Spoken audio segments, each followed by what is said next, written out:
কোরআনুল কারীমের মধ্যে আল্লাহ রাব্বুল আলামিন বলে দিয়েছেন, ওয়া কাযালিকা নুজিল মুমিনিন।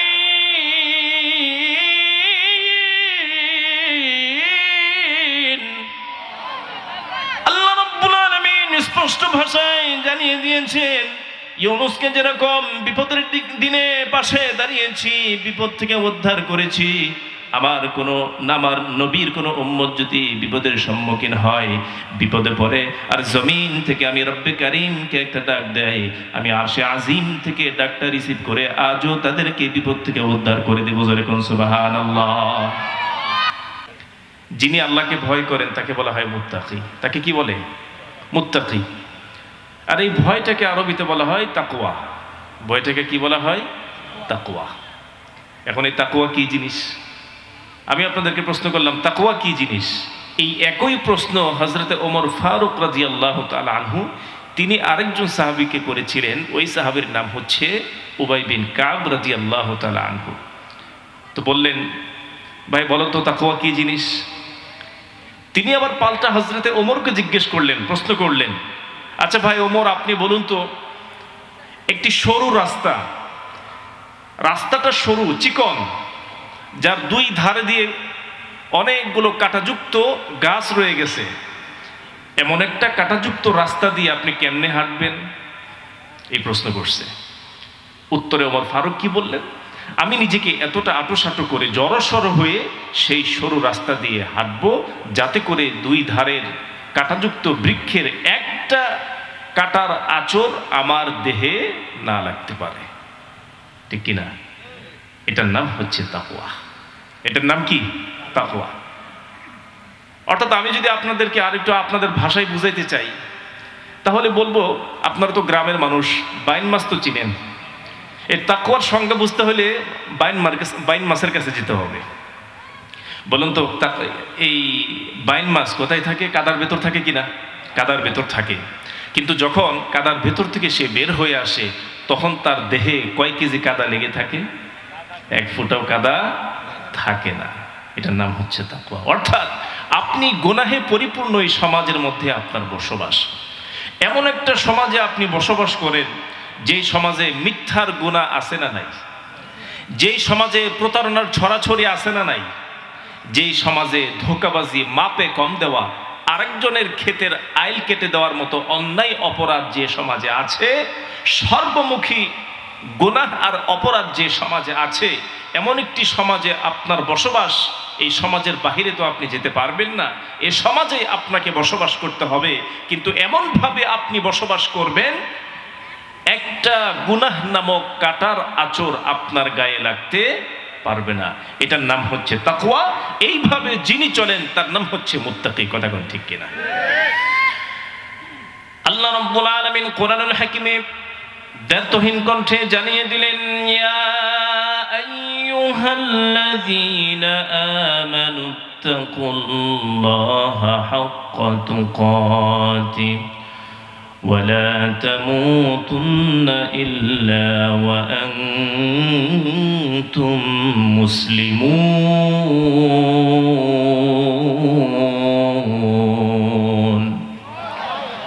আল্লাহ রাব্বুল আলামিন বলেন, তোমরা আল্লাহ পাককে ভয় করো, ভয় করার মতন। ওয়ালা তামুতুন্না ইল্লা ওয়া আনতুম মুসলিমুন। মুমিন মুসলমান না হয়ে মৃত্যুবরণ করো না। এর মানে বোঝা গেল, মুসলমান হইলেই সে মুত্তাকি হয় না। মুসলমান হওয়া সহজ, মুত্তাকি হওয়া সহজ নয়। মুত্তাকি হওয়া বড় কঠিন ব্যাপার। মুত্তাকি হওয়ার জন্য কিছু কাজ করতে হয়, কিছু শর্ত মেনে চলতে হয়। মুসলমান হওয়া সহজ। কোন মুসলমানের ঘরে জন্মগ্রহণ করলেই তার নাম কি? তার নাম হচ্ছে মুসলমান। কথা বলেন, তার নাম কি? মুসলমানের ঘরে জন্মগ্রহণ করলেই তার নাম হচ্ছে মুসলমান। কিন্তু মুসলমানের ঘরে জন্মগ্রহণ করলেই মুত্তাকি হওয়া যায় না। কথা কোন ঠিক কিনা? মুসলমানের ঘরে জন্মগ্রহণ করেছেন, নামাজ পড়েন না, আপনি কিন্তু মুসলমান কিন্তু মুত্তাকি নন। কথা কোন ঠিক কিনা? মুসলমানের ঘরে জন্মগ্রহণ করেছেন, হজ করার মতন সামর্থ্য আপনার আছে, কিন্তু আপনি হজ করেন না। যদি আপনি মুসলমান কিন্তু আপনি মুত্তাকি নন। কথা কোন ঠিক কিনা? মুত্তাকি হওয়ার জন্য হজ ফরজ হলে হজ করতে হবে, মুত্তাকি হওয়ার জন্য নামাজ ফরজ হইলে নামাজ আদায় করতে হবে, মুত্তাকি হওয়ার জন্য মা বোনদেরকে বিশেষভাবে পর্দার ভিতর থাকতে হবে। একজন মা মুসলমানের ঘরে জন্মগ্রহণ করলে মুসলমান হয়ে যায়, কিন্তু মা যতক্ষণ পর্যন্ত শরীয়ী পর্দা মেনটেন না করেন ততক্ষণ পর্যন্ত তিনি মুত্তাকি হতে পারেন না। কথা কোন ঠিক কিনা? আমার ভাইয়েরা, আমার বন্ধুরা, তাকওয়া কিভাবে আপনার মধ্যে আসবে? আপনি কিভাবে আল্লাহ রাব্বুল আলামিনকে ভয় করবেন? তাকওয়া আসার জন্য বিভিন্ন পথ এবং পদ্ধতি আমার রব্বে কারীম কোরআনুল কারীমে বলে দিয়েছেন। এর মধ্যে আমি আপনাদেরকে আপনাদের খেদমতে দুইটা পদ্ধতির কথা উল্লেখ করছি।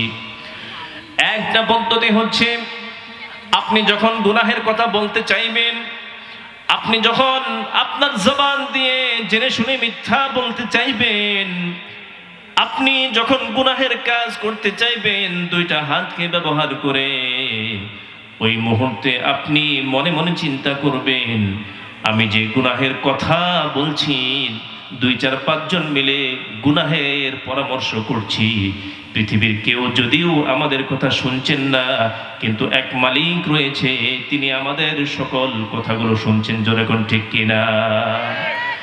আপনি যখন গুনাহের কাজ করার পরিকল্পনা করছেন, আপনার পরিকল্পনার কথা কেউ দেখছে না, কেউ শুনছে না।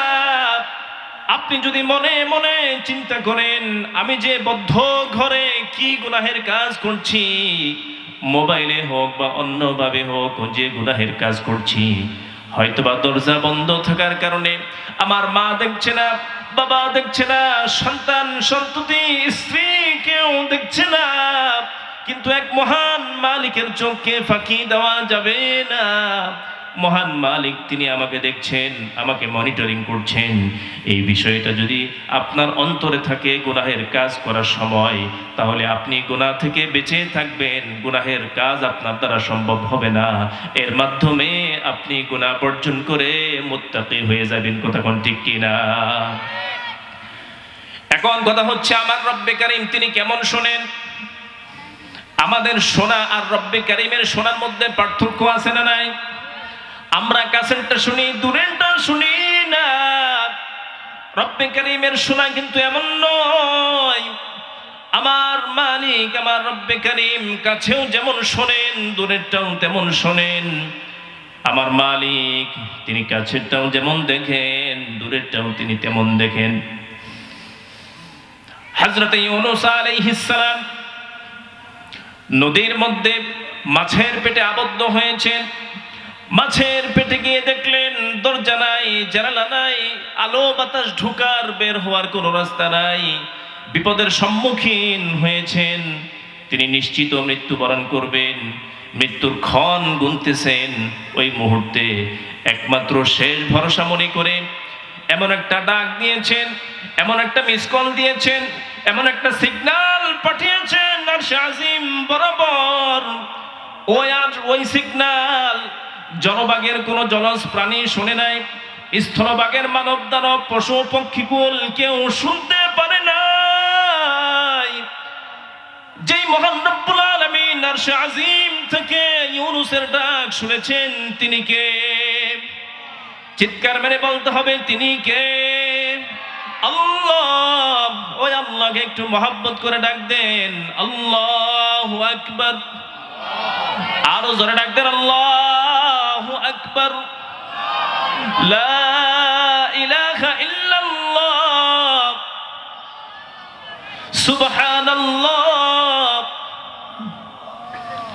ইউনূস আলাইহিস সালাম মাছের পেট থেকে ডাক দিয়েছেন, লা ইলাহা ইল্লা আনতা সুবহানাকা ইন্নী কুনতু মিনাজ জালিমিন। মুখস্থ আছে না নাই? আমার সাথে একটু বলা যাবে না? গুনাহ হবে নাকি মোবাইলের ব্যালেন্স কেটে নেওয়া হবে? তাহলে একটু পড়েন, লা ইলাহা ইল্লা আনতা সুবহানাকা ইন্নী কুনতু মিনাজ জালিমিন। আমার রব্বুল আলামিন ইউনূস আলাইহিস সালামের মিস কলটা তিনি ব্যাক করেছেন, জবাব দিয়েছেন। রব্বুল আলামিন আরশে আজিম থেকে ঘোষণা করছেন, আমার ইউনূস মাছের পেট থেকে আমি রব্বে কারীমকে ডাক দিয়েছে, পৃথিবীর কেউ শুনতে পাই নাই, আসমান জমিনের কেউ শুনতে পাই নাই, আমি আরশের মালিক আরশে আজিম থেকে আমার ইউনূসের ডাক শুনতে পেয়েছি। জোরে কোন সুবহানাল্লাহ। শুধু ডাক শুনি নাই, সঙ্গে সঙ্গে উত্তরও পাঠিয়ে দিয়েছি। ফাস্তাজাবনা লাহু ওয়া নাজ্জাইনাহু মিনাল গাম্মি ওয়া কাযালিকা নুনজিল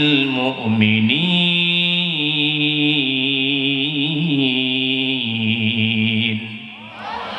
আল্লাহ রাব্বুল আলামিন বলেন, ইউনূসের ডাকে সাড়া দেওয়ার জন্য আমি মাছের পেটের মধ্যে এমন ব্যথার সৃষ্টি করে দিলাম, মাছ মুহূর্তের মধ্যে নদীর মাঝখান থেকে তীরে এসে আমার ইউনূসকে বমি করে দিল। আমার ইউনূস জমিনের মধ্যে নতুন করে বাঁচার স্বপ্ন দেখলো। চিৎকার মেরে বলেন সুবহানাল্লাহ। ওই আল্লাহ এখন আছে না নাই? আল্লাহ বুঝি মরে গেছে, বুড়া হয়ে গেছে, কানে কম শুনে? আগেও যেমন শুনতেন এখনো শোনেন কিনা? সাহাবায়ে কেরাম আল্লাহর রাসূলকে জিজ্ঞেস করেছিলেন, ইয়া রাসূলুল্লাহ, ইউনূস আলাইহিস সালামের ডাক শুনতে পেয়ে রব্বুল আলামিন যেমনি ভাবে তার বিপদের দিনে তাকে বিপদ থেকে উদ্ধার করেছিলেন, আমরা মুমিন মুসলমানরাও যদি বিপদে পড়ি, বিপদের সম্মুখীন হই আর আল্লাহ পাককে একটা ডাক দেই, তিনি আজও শুনবেন কিনা? আমাদের ডাকটা শুনে আমাদের কি বিপদ মুসিবত থেকে উদ্ধার করবেন কিনা? আল্লাহ রাসূল বললেন, তোমরা কি কোরআন পড়ো না? কোরআনুল কারীমের মধ্যে আল্লাহ রাব্বুল আলামিন বলে দিয়েছেন, ওয়া কাযালিকা নুনজিল মুমিনিন।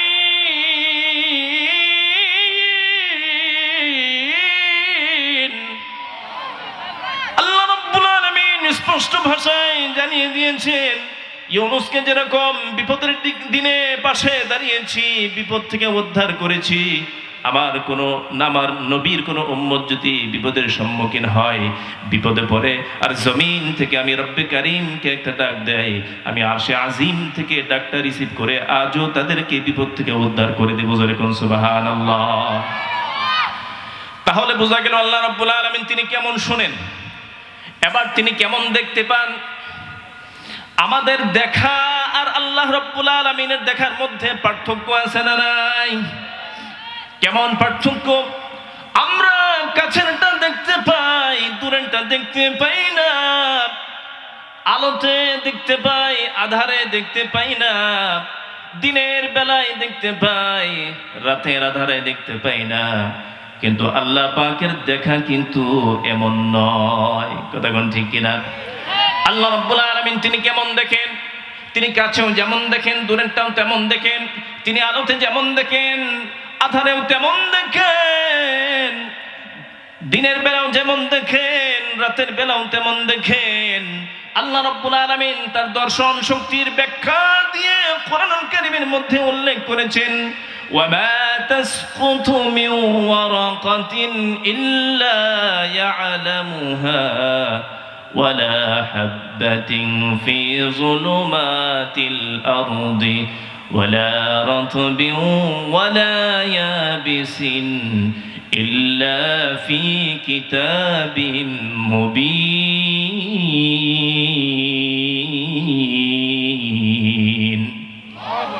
আল্লাহ রাব্বুল আলামিন এই কোরআনের মধ্যে জানিয়ে দিলেন, ওয়ামা তাসকুতু মিন ওয়ারাকা। লালমনিরহাট জেলার কালীগঞ্জ থানার কোন গ্রামের কোন গাছের কোন ডালের কোন পাতাটি কোন দিন, কত ঘন্টা, কত মিনিট, কত সেকেন্ডে সবেমাত্র গাছ থেকে ঝরে পড়ে জমিনে পড়ে গিয়েছে, এই গাছ যিনি লাগিয়েছেন, গাছের মালিক তিনিও খবর রাখেন নাই। খবর রেখেছেন যিনি, তিনি কে? শুধু তাই নয়, ওয়ায়ালামু মা ফিল বাররি ওয়াল বাহর, আটলান্টিক মহাসাগরের অতল তলদেশে রাতের অন্ধকারে কালো একটি পাথরের সাথে লেগে থাকা কালো একটি পিঁপড়ার সূক্ষ্ম পায়ের সূক্ষ্ম নাড়াচড়া আমার মালিক আরশে আজিম থেকে স্পষ্ট দেখতে পান। ওই আল্লাহ এখনো আছে না নাই? তাহলে আপনার যদি মনে থাকে আমি যে গুনাহের কাজ করি পৃথিবীর কেউ না দেখলেও একজন দেখছেন, তিনি হচ্ছেন আমার মালিক। আমি যে গুনাহের কথা বলছি পৃথিবীর কেউ না শুনলেও একজন শুনছেন, তিনি হচ্ছেন আমার মালিক। গুনাহ করার সময়, গুনাহের কথা বলার সময় আপনার মনে যদি এই বিষয়টা মনে থাকে, আপনার দ্বারা গুনাহ করা সম্ভব হবে না। আপনি গুনাহ বর্জন করে মুত্তাকি হয়ে যাবেন। জোরে কোন ঠিক কিনা? আমার ভাইরা, গুনাহকে বর্জন করে যদি মুত্তাকি হতে পারেন তাহলে দুনিয়াতে একটা লাভ, আখিরাতে আরেকটা লাভ। দুনিয়ার লাভটা কি? আল্লাহ রাব্বুল আলামিন বলছেন, وَمَن يَتَّقِ اللَّهَ يَجْعَل لَّهُ مَخْرَجًا وَيَرْزُقْهُ مِنْ حَيْثُ لَا يَحْتَسِبُ وَمَن يَتَوَكَّلْ عَلَى اللَّهِ فَهُوَ حَسْبُهُ إِنَّ اللَّهَ بالغ أمره قد রাজি হয়ে গেল টাকার জন্য, নির্দিষ্ট দিনে, নির্দিষ্ট প্লেসে, নির্দিষ্ট সময়ে আমার সাথে কুকর্ম করার জন্য সে যখন লিপ্ত হয়ে গেল, এক প্রকার বলতে গেলে চাপের শিকার হয়ে সে আমার কাছে টাকার জন্য বিপদের সম্মুখীন হয়ে এই কাজ করার জন্য রাজি হয়ে গেছে। আমরা উভয়ে যখন এই কাজ করার জন্য লিপ্ত হলাম, রব্বুল আলামিন যেই মুহূর্তে কাজটা শুরু করব, এই মুহূর্তে আমার বোনের অন্তরের মধ্যে আপনার ভয় সৃষ্টি হয়ে গেছে। আমার বোন আমাকে লক্ষ্য করে বলতেছে, ইত্তাকিল্লাহ, ভয় করো কাকে? আরো জোরে বলেন, ভয় করো কাকে? আল্লাহকে ভয় করো। আল্লাহ আল্লাহ क्या मुबारक नाम है, अल्लाह अल्लाह आशिकों का कम है, या इलाही तू मेरा माबूद है, या इलाही तू मेरा मसजूद है। আমার বোনটা আমাকে ডাক দিয়ে বলল, ভাইজান ইত্তাকিল্লাহ, আল্লাহকে ভয় করেন, আল্লাহকে ভয় করেন। এই কাজ করে আল্লাহকে নারাজ করিয়েন না, এখান থেকে ফিরে আসেন। রব্বুল আলামিন সুযোগ ছিল, আমি চাইলেই তার সাথে কুকর্মে লিপ্ত হইতে পারতাম, কিন্তু আপনার ভয়ে সেই কাজ থেকে ফিরে আসলাম। এই আমলটা যদি আপনার কাছে ভালো লাগে, আপনার কাছে পছন্দনীয় হয়, তাহলে এই যে দেখতেছেন আজকে বিপদের সম্মুখীন হয়েছি, পাথরটা সরাই আমাদেরকে বের হওয়ার ব্যবস্থা করে দেন। বিশ্বনবী বলেন, পাথরটা সম্পূর্ণরূপে সরে গেল, যেখান থেকে এসেছিল সেখানেই ফিরে গেল।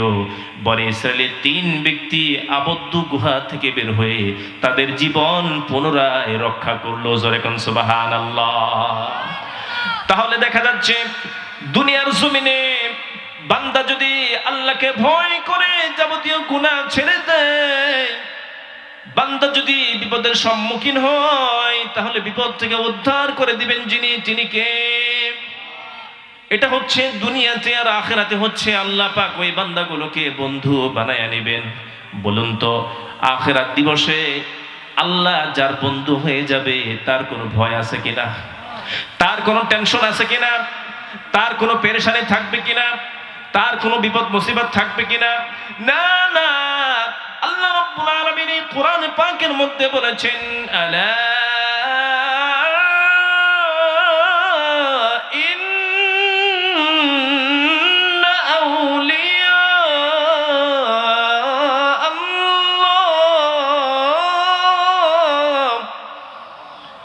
আল্লাহ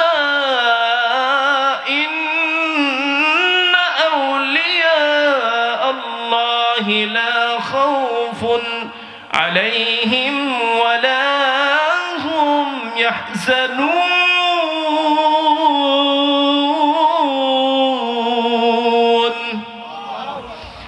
আল্লাহ পাক বললেন, আল্লাহ যার বন্ধু হয়ে যাবে, দুনিয়ার জমিনে যারা আল্লাহকে বন্ধু বানায় যেতে পারবে, তাদের কোনো ভয় নাই, তাদের কোনো টেনশন নাই। জোরে কোন ঠিক কিনা?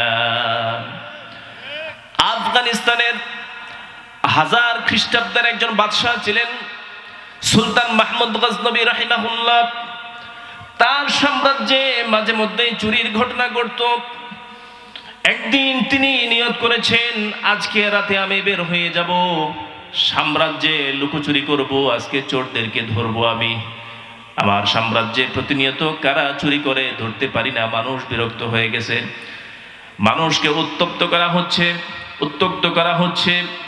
আজকে আমি বাদশাহ নিজেই বের হয়ে যাব, চোর ধরবো। এই নিয়তে বের হলেন। সত্যি সত্যি চোরের সাথে দেখা হয়ে গেল।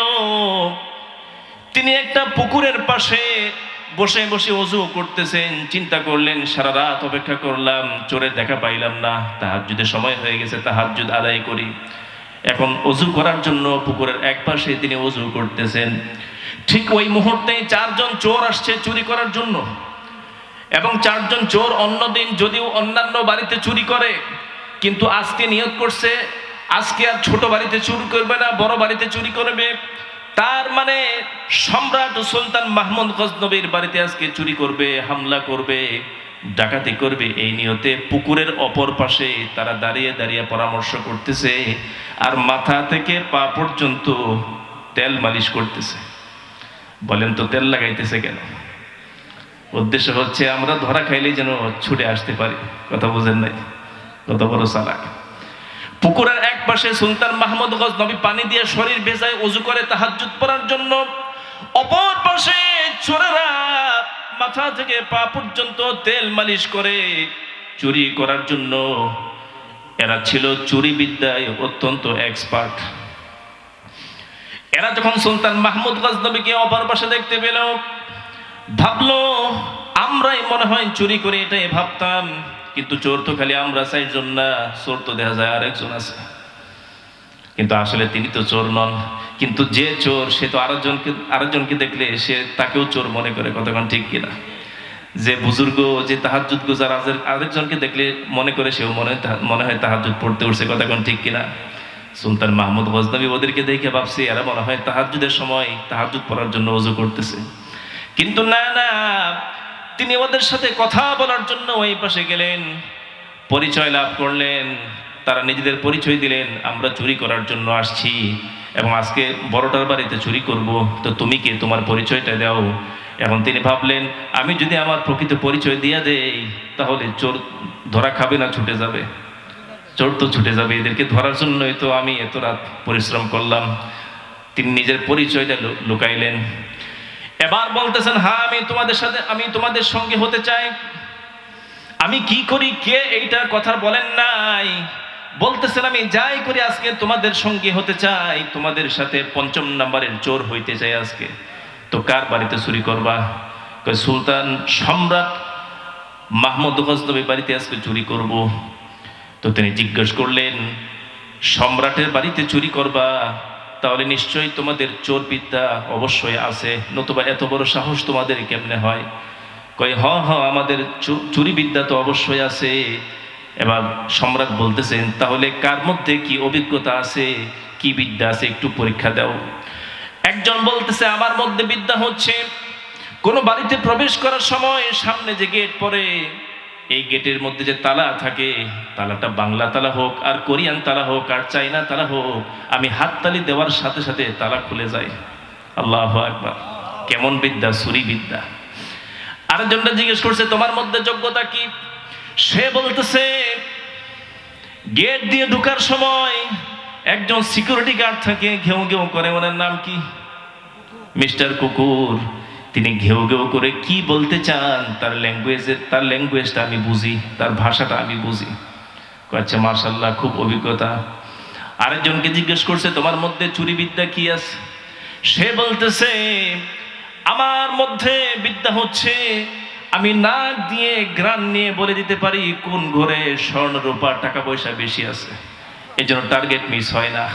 কারণ চুরি করতে গেলে সময় বেশি না কম? সময় তো কম, অল্প সময়ে জায়গা মতো হামলা করতে হবে, কথা কোন ঠিক কিনা? এই জন্য নাকের মধ্যে আল্লাহ আমাকে এমন পাওয়ার দিছেন, টার্গেট মিস হয় না। বললাম মাশাআল্লাহ, ঠিক আছে। চতুর্থ নাম্বার, যারা চোরদের লিডার, এরা জিজ্ঞেস করছে তোমার মধ্যে কি বিদ্যা আছে? সে বলতেছে রাতের বেলায় আমি যদিও কম দেখি, অস্পষ্ট দেখি, দিনের বেলায় লোকটাকে পুরাপুরি বুঝতে পারি, দিনের বেলায় আমার চোখের আলো বেড়ে যায়। মাশাআল্লাহ। এখন চারজন বলতেছে আমাদের চুরি বিদ্যা সম্পর্কে তুমি অবগতি লাভ করছো, এবার তোমার মধ্যে কি বিদ্যা আছে, তুমি কতটুকু জানো, তোমার অভিজ্ঞতা একটু শেয়ার করো। তিনি বলতেছেন হ্যাঁ হ্যাঁ, আমার মধ্যেও তো একটা বিদ্যা আছে। আমার বিদ্যা হচ্ছে আমার হাতের এই এক আঙ্গুলের ইশারায়, এই এক আঙ্গুলের ইশারায় ফাঁসির কাষ্ঠের ফাঁসির আসামির ফাঁসির হুকুম মওকুফ হয়ে যায়। আল্লাহু আকবার। কই তোমার এই তো দরকার, কথা কোন ঠিক কিনা? আমরা যখন চুরি করতে গিয়ে ধরা খাবো, তোমার হাতের আঙ্গুলের ইশারায় মুক্তি পেয়ে যাব। আল্লাহু আকবার। এখন চারজন মিলে সম্রাটের বাড়ির দিকে রওনা হয়েছে। গেটের কাছে যখন গেল, যার হাত তালিতে গেটের তালা খুলে যায়, সে হাত তালি দিছে, গেটের তালা খুলতে দেরি হয় নাই, তালা অটোমেটিক খুলে গেছে।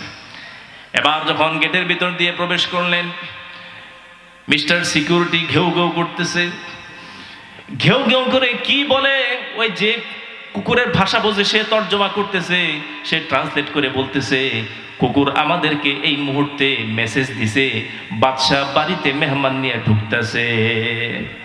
কথা কোন ঠিক না ঠিক? কারণ কুকুর তো মালিককে চিনে কি চিনে না? কুকুর তো মালিককে চিনে। সাইর সরে তো বুঝে নাই যে এটাই ওই বাড়ির মালিক, কথা কোন ঠিক কিনা? এখন চোরদের লিডার সে বলতেছে এরকম আবল তাবল বলিস না, এখানে সম্রাট কোত্থেকে আসবে? আমরা তো 5 জন চোর, সম্রাট কোত্থেকে আসবে? কিন্তু 5 জনের মধ্যে একজন সম্রাট আছে না নাই? কুকুর তো সে কথাই বলতেছে সম্রাট বাদশাহ 4 জন মেহমান নিয়ে তার রাজপ্রাসাদে প্রবেশ করতেছে। এবার যখন ভিতরে চলে গেল, ওই যে নাক দিয়ে ঘ্রাণ নিয়ে বুঝতে পারে কোন ঘরে মাল সামানা স্বর্ণ রূপা টাকা পয়সা বেশি আছে, ওইটা নাক দিয়ে ঘ্রাণ নিয়ে টার্গেট দেখাই দিছে, সরাসরি সুলতান মাহমুদ গজনবীর বেডরুমটা দেখাই দিছে। আল্লাহু আকবার। কোন টার্গেট মিস হয় নাই, সরাসরি ওই রুমে ঢুকছে। 5 জন মিলে ঢুকছে। এখন বস্তা বানাইতে বানাইতে 5 জনে মিলে 5টা বস্তা বানাইছে। এরা চিন্তা করলো সময় তো এখনো অনেক বাকি আছে, সূর্য উঠার আগে আগে আমরা বের হয়ে যাব, একটু সময় আমরা একটু আরাম করি। ওই আরাম করতে গিয়ে ঝিমুনিতে ঘুমায় গেছে। বাদশাহ কিন্তু ঘুমায় নাই, তিনি বাহির দিয়ে এই 4টারে তালা মাইরা তিনি বের হয়ে গেছে। এবার যখন সকাল হয়ে গেছে, সিংহাসনে তিনি আরোহণ করছেন, তিনি সেখানে বসেছেন। মন্ত্রীকে পাঠিয়ে দিয়েছেন আমার বেডরুমে যায় দেখো 4 জন চোর গাট্টি পুস্কা রেডি করে বসা আছে, 4টারে আমার কাছে ধইরা আনো। এবার গেছে ধরে আনার জন্য, তালা খুলে যখন 4 জনকে ধরে আনছেন, এবার 4 চোর মিলে হাউমাউ করে কান্নাকাটি করতেছে। হাই হাই, আজকে বুঝি ধরা খাইয়ে গেলাম, এতদিন চুরি করলাম ধরা খাইলাম না, এত চুরি বিদ্যা শিখলাম কাজে লাগাইলাম, আজকে বুঝি চুরি বিদ্যা ফেল হয়ে গেল, আজকে বুঝি ধরা খাইয়ে গেছি, আজকে বুঝি ফাঁসি কোনোভাবেই মাফ হবে না। 4 জন চোরের মধ্যে 3 জন কাঁদতেছে, 1 জন হাসতেছে। এবার বাদশা জিজ্ঞেস করতেছে কিরে তোর কি মৃত্যুর ভয় নাই? 3 জনে কান্দে, তুই কেন হাসোস? সে বলতেছে বাদশা, ও বাদশা, আমি কিন্তু আপনাকে চিনতে পারছি, আপনি কে? বাদশা বাড়িতে ঢুকছিলাম 5 জন, 4 জন রয়ে গেলাম, আরেকজন গেল কই? এই 5ম জন হচ্ছেন আপনি। কারণ আমি তো রাতের বেলা আপনাকে যদি অল্প আলোতেও দেখেছি, কিন্তু দিনের বেলা বুঝতে বাকি নাই, 5ম জন হচ্ছেন আপনি, সুলতান মাহমুদ গজনবী। ভুল করে আপনার বাড়িতে আসছিলাম আপনাকে সঙ্গে নিয়ে চুরি করার জন্য, আপনাকে আমার চিনতে বাকি নাই, আপনি ওই 5ম জন। এবার কান্নাকাটি করতেছে। বাদশাহ এবার বলতেছে ঠিক আছে, তোমরা কি চাও কি চাও? তারা বলতেছে আমাদেরকে মাফ করে দেন, মাফ করে দেন। বাদশাহ বলতেছে কেন মাফ করব, কেন মাফ করব? চোরদের লিডার বলতেছে, আমরা 5 জনই মিলে এক রাতে চুরি করতে গেছিলাম, সেই সুবাদে আপনিও তো আমাদের বন্ধু ছিলেন, বন্ধু হইয়া বন্ধুদেরকে ফাঁসির রায় কিভাবে দিবেন? কথা কোন ঠিক কিনা? এবার জায়গা মতো হাত দিছে, বন্ধু হইয়া বন্ধুদের বিরুদ্ধে ফাঁসির রায় কিভাবে দিবেন? এবার বাদশা বলতেছে, যাও যাও, তোমরা বন্ধুত্বের দোহাই দিয়েছো, এক রাতের বন্ধুত্বের দোহাই দিয়েছো, বন্ধু যেহেতু হয়ে গেছি, আমার আঙ্গুলের ইশারায় তোমাদের ফাঁসির আদেশ মওকুফ করে দিলাম। আল্লাহু আকবার।